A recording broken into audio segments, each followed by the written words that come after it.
Hey guys, कैसे हो आप लोग। मैं हूं आपका दोस्त अमन और आप देख रहे हैं मेरा और आपका अपने यूट्यूब चैनल फिल्मी रात। तो आज हम आपके लिए 2009 में आई हुई एक बहुत ही बेहतरीन मूवी लाए हैं। तो वीडियो के अंत तक बने रहिएगा क्योंकि आज की वीडियो बहुत ज्यादा खास होने वाली है। तो चलिए स्टार्ट करते हैं बिना किसी देरी के आज की अपनी मूवी को। मूवी की शुरुआत होती है और हम देखते हैं हमारी मूवी के मेन कैरेक्टर मार्गरेट को, जो की एक बुक पब्लिशिंग कंपनी में एडिटर होती है। इसके बाद हम देखते हैं हमारे मूवी के सेकंड मेन कैरेक्टर एंड्रयू, जो की मार्गरेट का असिस्टेंट होता है और आज वो उठने में थोड़ा लेट हो गया होता है। जिसके बाद वो जल्दी से रेडी होकर कॉफी लेके मार्गरेट के पास पहुंच जाता है, जहां रास्ते में उसकी कॉफी भी गिर जाती है। मार्गरेट अब तक ऑफिस में आए नहीं थी तो डर कर अपनी शर्ट भी वो बदल लेता है, जिसके लिए अपने कोवर्कर को उसे गेम की बहुत ही एक्सपेंसिव टिकट भी देनी पड़ती है। जब भी मार्गरेट ऑफिस में आती है तो फर्स्ट पर्सन सभी को मेल कर देता है कि मार्गरेट आ गई है, तो सब लोग काम करने लग जाते हैं और हम देखते हैं कि मार्गरेट बहुत ही ज्यादा स्ट्रिक्ट होती है। उसके खिलाफ कोई भी नहीं जा सकता और वो चाहती थी कि एक आर्टिस्ट बुक लिखे, पर वो लिखने के लिए रेडी नहीं था। मार्गरेट खुद उसे कॉल करती है और बहुत अच्छे से बात करके उसे बुक लिखने के लिए मना लेती है। वो अपनी कॉफी पर नोटिस करती है तो देखती है कि इस पे एंड्रू का नाम लिखा हुआ है। जिसके बाद वो एंड्रू से पूछती है कि मेरी कॉफी का क्या हुआ। इस पे एंड्रू जवाब देता है कि आपकी कॉफी नीचे गिर गई थी।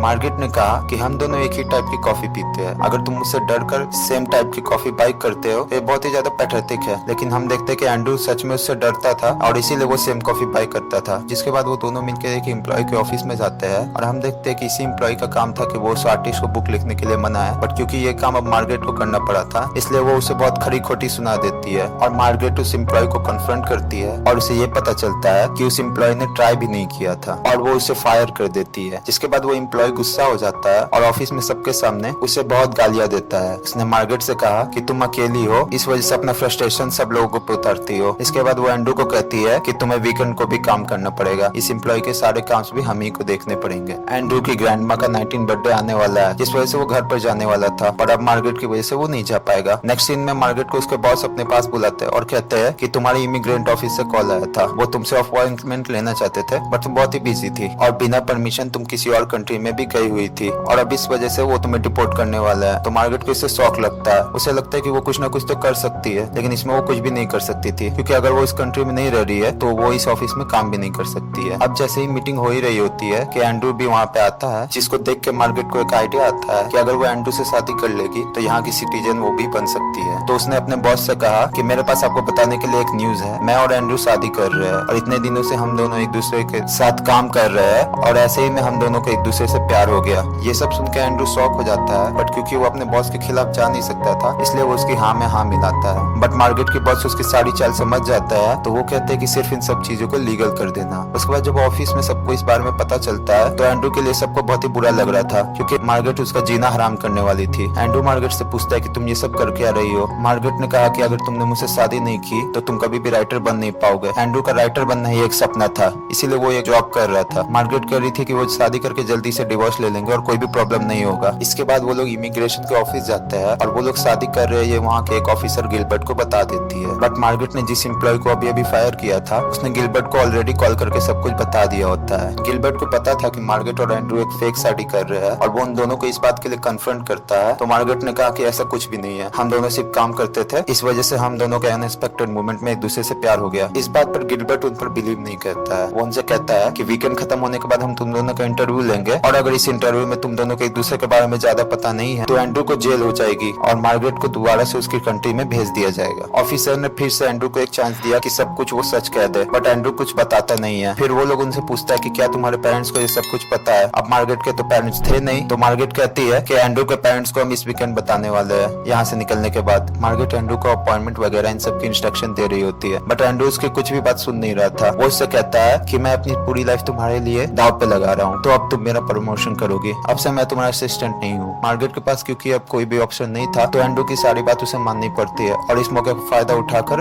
एंड्रू मार्गरेट से कहता है कि तुमने मुझसे शादी के लिए सही तरीके से पूछा नहीं है तो मुझे सही तरीके से प्रपोज करो। तो मार्गरेट को भी ये करना पड़ता है। इंटरव्यू में जो भी क्वेश्चन वो पूछने वाले थे ये सब एंड्रू को मार्गरेट के बारे में पता था।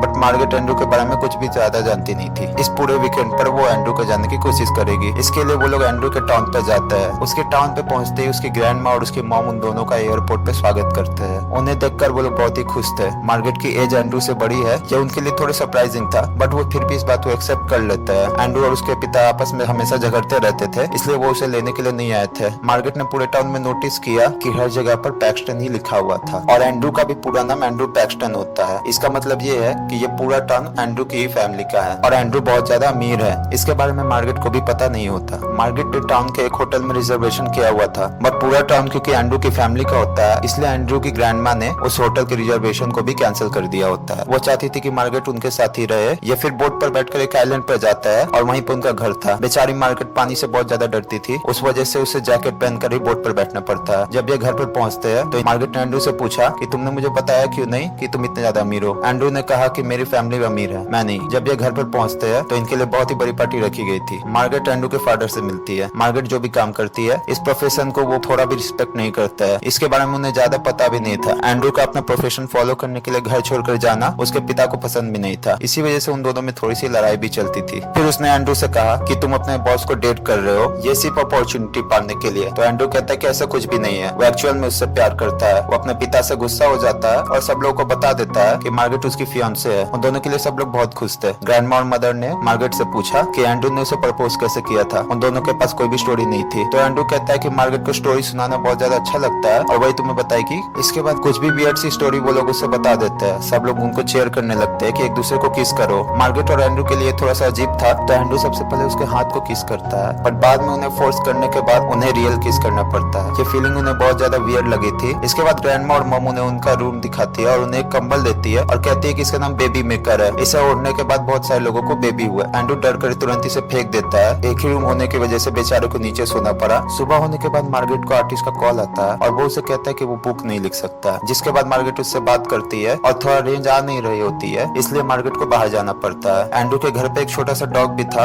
वो भी उसके पीछे पीछे बाहर आ जाता है। डॉग को ईगल से खतरा था। ईगल ने डायरेक्टली उस डॉग को उठा लिया। मार्गरेट अपने फोन में ईगल को मारकर डॉग को बचा लेती है, पर बाद में ईगल ने उसका फोन ले लिया। वो उस ईगल के पीछे भाग रही थी। ये सब बहुत ही ज्यादा फनी था। ग्रैंडमा और मदर उसको देख के बहुत ज्यादा हंसते हैं। तो एंड्रू जाके उससे पूछता है कि क्या हुआ। तो मार्गरेट उसको कहती है कि वो मेरा फोन लेके गया। जिसपे बाद एंड्रू उसे कहता है कि फिक्र मत करो, हम सिटी में जाके उसको लेके आएंगे। अब क्योंकि ग्रैंडमा और उसकी माँ उसको देख रही थी, इसलिए एंड्रू उसे कहता है कि मेरे गले लग जाओ। वो उसका फायदा उठाने लग गया था। मार्गरेट कहती है कि ज्यादा मजे मत लो, वरना मैं तुम्हारी नींद में ही तुम्हें मार दूंगी। इसके बाद एंड्रू अपने फादर से मिलता है। कल रात उसके पिता ने उसे जो भी कहा था वो उसके लिए उसे सॉरी कहता है। इसके बाद वो कहता है कि मैंने इतना बड़ा बिजनेस तुम्हारे लिए स्टार्ट किया है और अब तुम ये नहीं करना चाहते हो, इसी वजह से मुझे थोड़ा सा बुरा लगता है। एंड्रू ने कहा कि मैं अपने पैशन को फॉलो कर रहा हूँ और इसमें उसे कुछ भी गलत नहीं लगता है। फादर ये बात उसके समझ नहीं पाते और फिर से उन दोनों में झगड़ा हो गया। थोड़ी देर में मार्गरेट और ग्रैंडमा मार्गरेट को सिटी में लेके आए, जहाँ पर वो उसे एक स्ट्रिप क्लब में ले जाते हैं, जहाँ पर एक आदमी उनके लिए स्ट्रिप कर रहा था जो कि उनका ही एम्प्लॉय होता है और वो उनके घर एज ए सेफ भी काम करता है। और ये सब मार्गरेट के लिए बहुत ही ज्यादा वियर्ड है। इस पार्टी में एंड्रू की एक्स गर्लफ्रेंड भी उसको ज्वाइन करती है। जब वो मार्गरेट को स्टेज पर ले जाता है और उसके सामने डांस करता है तो ये सब मार्गरेट को बहुत ज्यादा अजीब लगता है और फिर वो उस पार्टी से थोड़ा बाहर चली जाती है, जिसके पास एंड्रू की एक्स गर्लफ्रेंड भी आकर उसने कहा कि तुम बहुत ही लकी हो कि एंड्रू तुम्हारे पास है। मार्गरेट ने पूछा कि तुम्हारा और एंड्रू का ब्रेकअप क्यों हुआ। तो वो कहती है कि हम हाई स्कूल में डेट कर रहे थे, जिसके बाद एंड्रू को लग रहा था कि न्यूयॉर्क में जाकर वो अपने पैशन को फॉलो करे। वो चाहता था कि मैं भी उसके साथ आऊँ, बट मैं हमेशा इसी टाउन में रही और इसी वजह से हमारा ब्रेकअप हो गया। ये सब लोग जब घर पर वापस आए तो एंड्रू गुस्से में लकड़ियां तोड़ रहा था। ये बात उसकी माँ ने नोटिस की और वो डायरेक्टली उसके पिता के पास जाती है और वो उसके पिता को कहती है तुम्हारी वजह से एंड्रू अब घर पे नहीं आता और अगर ऐसा ही चलता रहा तो हमारे साथ वो कोई भी रिश्ता नहीं रखेगा, और ये वो नहीं चाहती थी।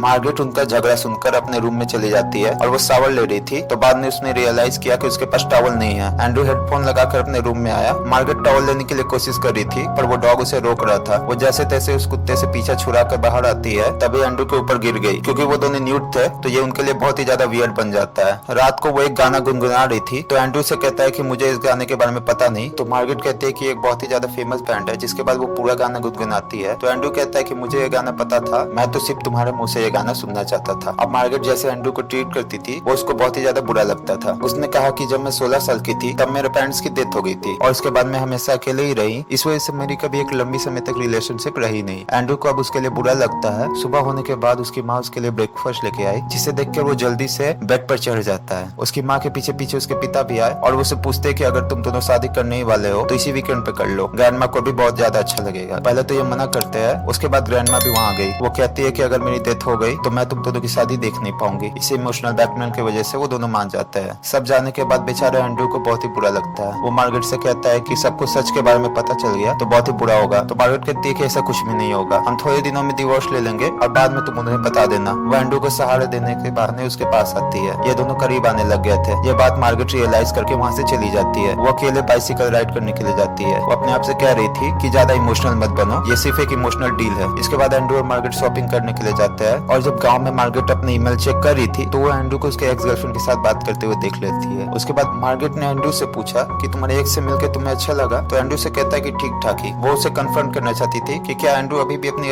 एक्स को लाइक करता है, बट एंड्रू अब उसे पसंद नहीं करता था। उसके बाद ग्रैंडमा और मदर उन दोनों से मिल जाता है और वो मार्गरेट को एक शॉप में लेके जाते हैं जहाँ पर ग्रैंडमा उसे एक वेडिंग ड्रेस देती है और कहती है कि मेरी शादी इसी में ही हुई थी और मैं चाहती हूँ कि तुम्हारी शादी भी इसी में हो। ग्रैंडमा ने उसे एक नेकलेस दिया, कहा कि 150 ईयर्स से ये नेकलेस हमारी फैमिली में ही है। मार्गरेट ये सुनकर जरा इमोशनल हो जाती है। इतना प्यार उसे कभी किसी से मिला ही नहीं था। ग्रैंडमा उसे कहती है कि तुम इसमें बहुत ज्यादा खूबसूरत लग रही हो, तुम्हें ये लेना ही पड़ेगा। इन सब बातों की वजह से मार्गरेट डिस्टर्ब हो जाती है और वो एंड्रू के साथ बोट में चलकर जल्दी से आगे चली जाती है। उसने एंड्रू से कहा कि मैं एक्चुअली में भूल गई थी कि फैमिली होने का मतलब क्या होता है और मैं ये जो भी कर रही हूँ ये बहुत ही गलत कर रही हूँ। जब सबको इस बारे में पता चलेगा तो उनका दिल टूट जाएगा। वो बोट बहुत ही फास्ट चला रही थी और एक्सीडेंट हो सकता था, इसलिए एंड्रू ने बोट उससे ले ली और वो जल्दी से उसे टर्न करता है, बट इस चक्कर में मार्गरेट पानी में गिर जाती है। उसे तैरने नहीं आता था और वो बहुत ही ज्यादा डर जाती है। अब एंड्रू उसे बचा लेता है, उसका बहुत ही ज्यादा ख्याल रहता है। जब वो घर पर आता है तो वहाँ पर उसके पिता के साथ वही इमिग्रेंट ऑफिसर गिलबर्ट होता है। अब गिलबर्ट ने फादर को सब कुछ बात बता दी होती है और उसके फादर ने उसको पैसे दे दिए थे। इस वजह से वो एंड्रू का कहता है कि अब भी अगर तुम हमें सब कुछ सच सच बता दो तो तुम्हें कोई भी जेल नहीं होगी। एंड्रू कहता है कि हम सचमुच में एक दूसरे से प्यार करते हैं और वहाँ से वो चला जाता है। मार्गरेट ने कहा कि तुम मेरे लिए सब क्यों कर रहे हो? तो एंड्रू कहता है कि अगर मेरी जगह तुम होती तो तुम भी यही करती। शाम में उनके पास ग्रैंडमा आई और मार्गरेट को अपने रूम में लेकर जाती है और कहती है कि कल वेडिंग नाइट है तो आज तुम दोनों को एक साथ नहीं सोना है। यानी कि अब वेडिंग की सारी तैयारी हो गई थी। इनकी वेडिंग सेरेमनी स्टार्ट होती है। वेडिंग के बाद मार्गरेट को बहुत ही बुरा लगता है कि इस तरह से वो सबको बेवकूफ नहीं बना सकती है। वो शादी को रोक देती है और सबको बता देती है कि किस तरह से उसने सबको बेवकूफ बनाया। अब वो यहाँ से चली जाती है। एंड्रू उसके पीछे पीछे जाता है जहाँ पे उसने एंड्रू के लिए एक लेटर लिखा था और वो कहती है कि तुमने जो बुक लिखी थी वो बहुत ही ज्यादा अमेजिंग थी। तुम मेरे एक अच्छे असिस्टेंट थे, इस वजह से मैंने तुम्हारी बुक पब्लिश नहीं की, बट अब मैं जाने से पहले तुम्हारी बुक पब्लिश कर दूंगी। तुम बहुत ही अमेजिंग हो और अच्छी लाइफ जीना। एंड्रू के पीछे पीछे उसके एक्स गर्लफ्रेंड भी आई। एंड्रू कहता है कि वो मार्गरेट पे बहुत ही ज्यादा गुस्सा है, उसने मेरे जीना हराम कर रखा है। उसकी एक्स गर्लफ्रेंड को पता था कि एंड्रू मार्गरेट से कितना प्यार करता है। उसने उससे पूछा कि क्या तुम मार्गरेट को ऐसे ही जाने दोगे? एंड्रू फिर जल्दी जल्दी में निकलने लगता है। उसके पिता उसे रोकते हैं और कहते हैं कि तुम कर क्या रहे हैं। उसके पिता और एंड्रू में झगड़ा स्टार्ट हो जाता है, जिसके बाद उसकी दादी माँ को हार्ट अटैक आने लगता है। वो जल्दी से उसे प्लेन में बिठाकर हॉस्पिटल के लिए ले जा रहे होते हैं, जहाँ पर उसकी ग्रैंडमा उन दोनों को कहती है कि तुम दोनों के सोचने का तरीका बहुत ही अलग अलग है, पर तुम दोनों को झगड़ना नहीं चाहिए क्योंकि तुम दोनों एक ही परिवार का हिस्सा हो। मेरे मरने से पहले तुम दोनों मुझे प्रॉमिस करो कि तुम कभी भी नहीं झगड़ोगे। तभी ग्रैंडमा उठकर खड़ी हो जाती है और उसे कभी हार्ट अटैक आया ही नहीं होता है। उसने पायलट को कहा कि जल्दी से हमें एयरपोर्ट पे लेके चलो। ये सब लोग जब तक एयरपोर्ट पर पहुंचे तब तक वो बहुत ही लेट हो चुका था। ऑलरेडी मार्गरेट वहाँ से चली गई थी। ग्रैंडमा और मदर को बहुत ही बुरा लगता है। ग्रैंड मदर ने पूछा कि ये सब हो क्या रहा है। मदर कहती है कि मार्गरेट भी एंड्रू से प्यार करती है, वो उसे हर्ट नहीं करना चाहती थी, इसी वजह से वो चली गई। इसके बाद हम फिर से मार्गरेट को अपने ऑफिस में देखते हैं। वो अपना सब सामान लेकर यहाँ से जा रही होती है तो एंड्रू वहाँ पर आता है। एंड्रू से कहता है कि इतने साल मैंने तुम्हारे साथ काम किया, मुझे हमेशा लगता था कि मैं तुम्हें मार दूं, पर अब मैं तुम्हें जानने लग गया हूँ और तुम मुझे बहुत ही अच्छी लगती हो। मैं तुमसे प्यार करता हूँ। हमारा बीच जो भी हुआ ये बहुत ही अलग था। मार्गरेट कहती है कि उसको प्यार करना बहुत ही हार्ड होता है, तो एंड्रू कहता है कि रिलेशनशिप हार्ड होती ही है। इसके बाद वो लोग आपस में किस करते हैं, जिसके लिए वो दोनों ही रेडी थे। इसके बाद हम उनकी इमिग्रेशन इंटरव्यू देखते हैं जो बहुत ही सक्सेसफुल हुई और इन दोनों ने शादी कर ली। इसी के साथ हमारी मूवी की भी स्वीट सी एंडिंग हो जाती है। अब अगर आपको ये वीडियो अच्छी लगी हो तो इसे लाइक करके चैनल को सब्सक्राइब कर दीजिएगा और बेल आइकन भी दबा दीजिएगा